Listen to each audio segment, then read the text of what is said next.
इस्लाम, यहूदी और क्रिश्चियनिटी, इन तीनों रिलीजन के लिए एक सिटी बहुत ही खास और बहुत ही अहम है, जेरूसलम। ऑलमोस्ट 1500 साल से यहूदी जेरूसलम में रहते थे और अल्लाह ने इन्हीं यहूदियों को जेरूसलम में अपने हजारों पैगंबर भेजे। लेकिन जब यहूदियों ने अपने पैगंबर अस्सलाम वालेकुम वरहमतुल्लाहि वबरकातुहू। उम्मीद है आप सब खैरियत से होंगे। मैं भी अल्हम्दुलिल्लाह अल्लाह का लाख लाख शुक्र एहसान है खैरियत से हूँ। और इंशाअल्लाह जिस वीडियो में रिएक्शन देने जा रहे हैं, बड़ी इंपॉर्टेंट, बड़ी बेहतरीन, बड़ी प्यारी वीडियो दोस्तों। ये एक सिटी ऐसी है जिसकी मुसलमान, यहूदी, क्रिश्चियन सबके लिए बड़ी इंपॉर्टेंट है। क्या है वो सिटी दोस्तों? यरूशलेम। यरूशलेम एक ऐसी सिटी है दोस्तों, यानी कि बैतुल मुक़द्दस, यानी कि मस्जिद अल अक्सा, यानी कि फ़िलिस्तीन कह सकते हैं। तो ये सिटी एक ऐसी सिटी है जो सबके लिए बड़ी इंपॉर्टेंट है। यहाँ पे अल्लाह ताला ने बेशुमार पैगंबर भेजे हैं, बेशुमार पैगंबर भेजे हैं, और बड़ी अहम और बहुत मुक़द्दस जगह है ये। तो इसके पीछे जो आज एक सैकड़ों साल से जंगें हो रही हैं दोस्तों। आज का हमारा जो टॉपिक है इसी पे है दोस्तों। यरूशलेम की हम थोड़ी सच्चाई जानेंगे, क्या है हकीकत इसकी, क्या है सच्चाई। आइए इस सच्चाई को जानने के लिए पूरी वीडियो एंड तक देखिएगा, और वीडियो अच्छी लगा करे तो उसको शेयर ज़रूर किया करिए और अपनी कीमती राय कमेंट बॉक्स में ज़रूर बताइए करिए। तो आइए, हम सब जानते हैं मस्जिद अल अक्सा यानी कि यरूशलेम बड़ी अहम और इम्पोर्टेंट जगह है, बहुत पाक जगह है हमारे लिए। तो चलिए पहले वीडियो देखते हैं, फिर उसके बाद इंशाअल्लाह बात करते हैं। इस्लाम, यहूदी और क्रिश्चियनिटी, इन तीनों रिलीजन के लिए एक सिटी बहुत ही खास और बहुत ही अहम है, जेरूसलम। ऑलमोस्ट 1500 साल से यहूदी जेरूसलम में रहते थे और अल्लाह ने इन्हीं यहूदियों को जेरूसलम में अपने हजारों पैगंबर भेजे। लेकिन जब यहूदियों ने अपने पैगंबरों की बात नहीं मानी तो अल्लाह ने उनसे अपने पैगंबर और उनकी होली सिटी जेरूसलम दोनों को छीन लिया। आज से 2000 साल पहले यहूदी अपनी सिटी जेरूसलम में उस वक्त के सुपर पावर रोमन एम्पायर के अंदर रहते थे, और यहाँ पर अल्लाह ताला ने उनको पिछले 1000 साल से बहुत से पैगंबर भेजे थे। लेकिन यहूदी अपने पैगंबरों से ज्यादा अपने स्कॉलर्स, उलमा की बात मानते थे, और वो उलमा इतनी करप्ट हो चुके थे कि उन्होंने जेरूसलम में यहूदियों के टेंपल को इबादत की जगह की बजाय अपना एक कारोबारी अड्डा बनाया था, जहाँ वो आम लोगों से चंदा और पैसा जमा करते थे, और वहाँ तौरात की आयत को बिगाड़कर सिर्फ चंद पैसों के लिए उन्हें अपनी मर्जी के फैसले लिखते थे। तो अल्लाह ने इन्हीं उलमा और यहूदियों को सही रास्ते पर लाने के लिए उनकी तरफ अपना एक पावरफुल पैगंबर भेजा, हजरत ईसा अलैहिस्सलाम।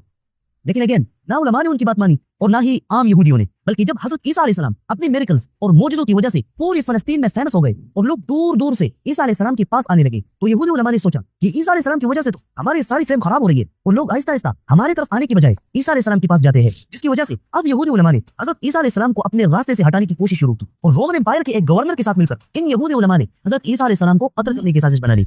अब यहाँ से आगे ईसा अलैहिस्सलाम के साथ क्या हुआ, उसमें यहूदी, क्रिश्चियंस और मुसलमानों की बहुत बड़ी डिबेट है। यहूदी कहते हैं कि ईसा अलैहिस्सलाम नऊजुबिल्लाह एक झूठे नबी थे, जिसकी वजह से यहूदी कोर्ट में उन पर मुकदमा चलाया गया और उन्हें क्रूसिफाई करके वहां जेरूसलम में ही दफना दिए गए। क्रिश्चियंस कहते हैं कि यहूदी उलमा की साजिश की वजह से ईसा अलैहिस्सलाम क्रूसिफाई हुए और फिर उन्हें जेरूसलम में दफना दिया गया। लेकिन तीसरे दिन हजरत ईसा अलैहिस्सलाम जिंदा हुए और फिर आसमान की तरफ उठा दिए गए, और अब वहां जेरूसलम में उनकी खाली कब्र मौजूद है।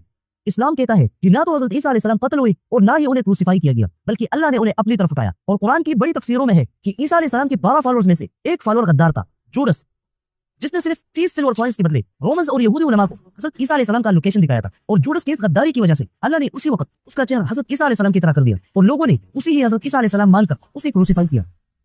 ईसा अलैहिस्सलाम तो दुनिया से चले गए, लेकिन उनके 11 फॉलोअर्स ने उनकी मैसेज को पूरी दुनिया तक फैलाना शुरू किया। शुरू में तो ये एक सही रिलीजन थी, लेकिन आहिस्ता आहिस्ता इसमें बहुत से चेंजेस आने लगे, और इस रिलीजन में ये चेंजेस इसलिए होती थी ताकि उस वक्त की सुपर पावर रोमन एम्पायर इस रिलीजन से इंस्पायर हो जाए। एंड बिल्कुल ऐसा ही हुआ। क्रिश्चियंस ने रोमन एम्पायर के पुराने रिलीजन से सारे इवेंट्स को उठाकर अपने रिलीजन में ऐड किए। फॉर एग्जांपल, रोमन एम्पायर के लोग जुपिटर को अपना सबसे बड़ा गॉड मानते थे, तो उस वक्त के क्रिश्चियंस ने उन्हें हजरत ईसा अलैहिस्सलाम से चेंज किया, और फिर ये लोग हजरत ईसा अलैहिस्सलाम को एक इंसान मानने की बजाय एक खुदा, एक गॉड मानने लगे। इसी तरह क्रिसमस, जो असल में रोमन एम्पायर का दिसंबर में एक बहुत बड़ा इवेंट हुआ करता था, और फिर क्रिश्चियंस ने उसे हजरत ईसा अलैहिस्सलाम के बर्थडे मानकर उसे सेलिब्रेट करना शुरू किया। हालांकि हजरत ईसा अलैहिस्सलाम दिसंबर में पैदा ही नहीं हुए थे। क्रिश्चियंस के अपने रिलीजन में इन्हीं चेंजेस की वजह से ईसा अलैहिस्सलाम की रिलीजन रोमन एम्पायर के पुराने रिलीजन से मिक्स हो गई और एक नई रिलीजन सामने आई, क्रिश्चियनिटी। जैसे ही रोमन एम्पायर के सारे लोगों ने क्रिश्चियनिटी कबूल की, तो उन्होंने अपने दुश्मन यहूदियों पर जुल्म करना शुरू किया, क्योंकि उनके मुताबिक जीसस क्राइस्ट को इन्हीं यहूदियों की साजिश की वजह से मारा गया था। इसलिए क्रिश्चियंस ने यहूदियों को उनकी होली जमीन फलस्तीन से हमेशा हमेशा के लिए निकाल दिया, और यहूदियों के वहां आने और रहने दोनों पर पाबंदी लगा दी, और इस तरफ फलस्तीन की जमीन अब क्रिश्चियंस के हाथों में आ गई। और यहाँ जेरूसलम में क्रिश्चियंस ने उसी जगह अपना चर्च बनाया जहां उनके मुताबिक हजरत ईसा अलैहिस्सलाम क्रूसिफाई हुए थे, और इसी चर्च और ईसा अलैहिस्सलाम की वजह से जेरूसलम क्रिश्चियनिटी के लिए एक बहुत ही होली प्लेस बन गई, और तकरीबन अगले 600 साल तक फलस्तीन क्रिश्चियंस के हाथ में रही। लेकिन 600 साल के बाद अल्लाह ताला ने अरबों में अपना सबसे बड़ा और सबसे ताकतवर पैगंबर भेजा, हजरत मोहम्मद सल्लल्लाहु अलैहि वसल्लम और उनके सहाबा ने शुरू में अपने रिलीजन इस्लाम के लिए बहुत ही सख्तियां और बहुत ही तकलीफें बर्दाश्त की और इवन इस्लाम को फैलाने के लिए हजरत मोहम्मद सल्लल्लाहु अलैहि वसल्लम ने अपनी सिटी मक्का को छोड़कर मदीना की तरफ हिजरत की और वहां मदीना में सिर्फ 10 साल रहने के बाद हजरत मोहम्मद सल्लल्लाहु अलैहि वसल्लम ने पूरे अरब को यूनाइट करके बहुत तेजी से मुसलमानों के लिए एक बहुत बड़ी इंपायर बनाई।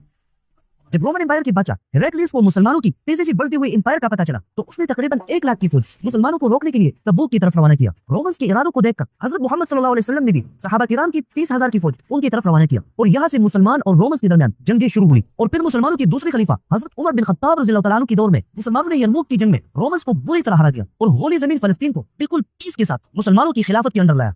हजरत उमर रज़ियल्लाहु तआला अन्हु ने फलस्तीन फतह करने के बाद वहां सबको अपने रिलीजन की आजादी दी और इवन यहूदियों को भी आने की इजाजत दी जिन्हें पहले क्रिश्चियन ने आने से मना किया था। और अब जेरूसलम में मुसलमान, यहूदी और क्रिश्चियंस तीनों रिलीजन वाली पीस के साथ रहने लगे।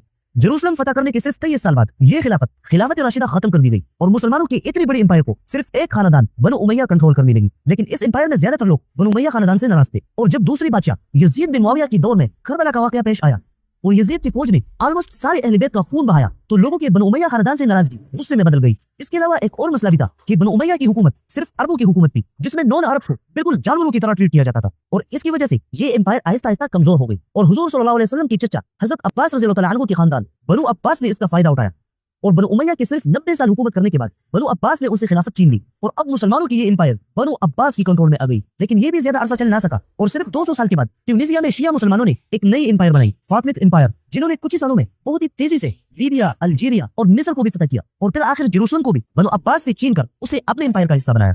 फातिमिद एम्पायर क्रिश्चियन से बहुत ज्यादा नफरत करती थी जिसकी वजह से उसके एक बादशाह ने जेरूसलम में क्रिश्चियंस की 700 साल पुरानी चर्च को गिरा दिया और ये क्रिश्चियंस के लिए बिल्कुल ऐसा ही था जैसे मुसलमानों के लिए काबा।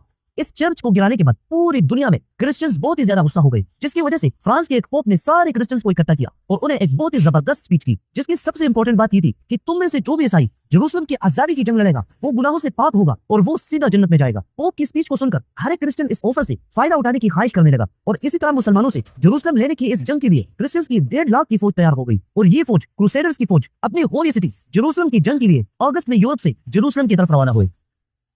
तो दोस्तों, यह था हमारा एक्शन जो आपने देखा यरूशलेम के बारे में।